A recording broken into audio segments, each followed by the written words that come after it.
La matinale d'Europe 1. Nico Saliagas. Tout de suite, c'est l'édito éco de Nicolas Barret. Je me suis empêché, il est rentré. Je suis allé un peu plus vite que d'habitude. Nicolas Barret, directeur de la rédaction des Échos. Ce n'est pas demain que les géants de l'Internet comme Google ou Facebook vont payer les mêmes impôts que tout le monde, Nicolas, puisque l'Europe pensait y arriver. Et le président Emmanuel Macron en avait fait un cheval de bataille, mais apparemment il vient d'être trahi. Oui, et pas par n'importe qui, par l'Allemagne. Berlin se défile.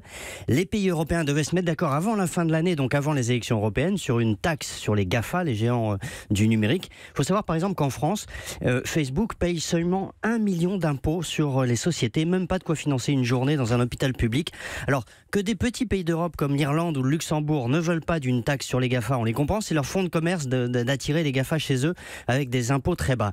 Mais enfin, l'Allemagne, tout de même, c'est plus compliqué. Mais qu'est-ce qui explique les réticences allemandes comme ça ? Vous savez, les Allemands ne veulent pas une taxe seulement européenne. Ils veulent un régime qui s'appliquerait à l'ensemble des pays développés, les pays de l'OCDE. Alors c'est bien gentil, mais il faudra des années pour y arriver, si on y arrive un jour. Et puis, il y a en fait une autre raison. On a parlé, vous savez, de l'influence des lobbies au moment de la démission de Nicolas Hulot. Mais c'est une blague par rapport à l'influence du lobby de l'industrie automobile auprès de la chancelière Angela Merkel. Or, l'industrie automobile allemande est tétanisée par Donald Trump. Elle craint des représailles si on est trop sévère avec les empires américains du numérique. La France a-t-elle encore une chance de convaincre, une carte à jouer, Nicolas Barret ? Alors Emmanuel Macron, ça tombe bien, arrive aujourd'hui au Luxembourg. Il recevra Angela Merkel vendredi à Marseille. Ça fait 2 occasions d'aborder le sujet.